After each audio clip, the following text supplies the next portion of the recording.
সম্মানিত দর্শকবৃন্দ, আজকে আমরা জানব যে আমল করিলে আল্লাহ তাআলা রিজিক বৃদ্ধি করে দিবেন। আল্লাহ তাআলা কুরআনে পাকে সূরাতে 19 নম্বর আয়াতে আল্লাহ বলেন, আল্লাহু লাতীফুম বিইবাদিহি ইয়ারযুকু মান ইয়াশা ওয়া হুয়াল কাউইয়্যুল আজিজ।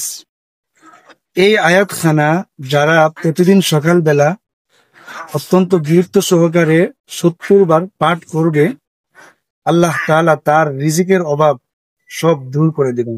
সুবহানাল্লাহ। এই আমলখানা পরীক্ষিত।